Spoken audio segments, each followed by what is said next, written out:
Tropical storm Debbie, which is blamed for 7 deaths. Joining us now to talk about how his home state is faring and a whole lot more, Florida Governor Rick Scott joins us live. Governor, thanks for coming in. Well, it's a scary time. With we've got a lot of rain. Some of the areas got 27 inches of rain in 24 hours. So our rivers flooded. We've come back. We're back to the Sunshine State. Although Suwannee County still has some damage. They've had some sinkholes and some issues like that. But I've traveled the state talking to people, and you're just like up here, your heart goes out to these families that their homes are some of them are gone. So you just feel so sorry for them. Any estimates on recovery costs at this No, point? what we're doing is we started on Friday doing the assessment with FEMA. So this, hopefully by the middle to the end of this week, we'll have an idea of the damage. And then that'll depend on how much support the federal government gives us. So in the different programs we participate in.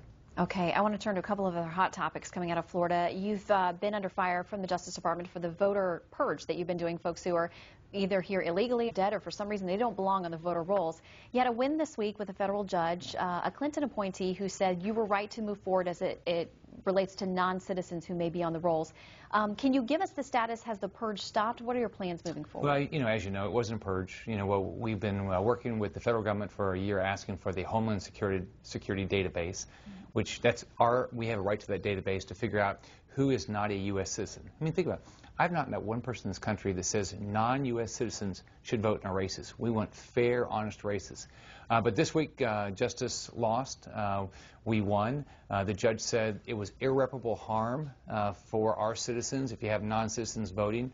So we're going to continue to work. Hopefully, this will give Homeland Security the reason to give us the database so we can do this. All right, and also now to the Supreme Court's decision. Florida was at the lead of challenging the president's health care law.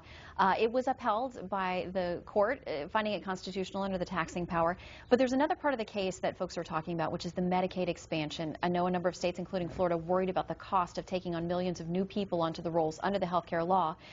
Chief Justice John Roberts felt that there was coercion, or there was a threat there from the federal government that if you didn't take those new people, you could lose existing Medicaid funds. He took that out of the equation, and a lot of people's next question was, well, what's to stop states from opting out of that Medicaid expansion? Are you saying that you're not going to take part? We're not going to opt. We're not going to implement that. We just can't afford it.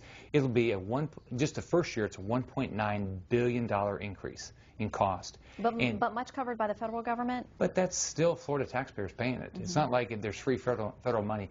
Every federal program ultimately cuts back, and you create this dependency. And then they cut back, just like what they did with our schools, with the stimulus, and then they cut back. So we're going to do the right things for our citizens. What's so frustrating about Obamacare is it was supposed to focus on the cost of health care. This did nothing to deal with the cost of health care. Things you should do. Make sure consumers know what things cost, create more competition, give individuals the same tax breaks as employers so you own your own policy, reward people for taking care of themselves. That will drive down the cost of health care. Obamacare's done none of those things. So we're not going to expand Medicaid. It's bad for our citizens. All right, we'll watch to see if other states join you in making that decision. Governor Scott, always good to see you. Thank you for coming in. Nice seeing you.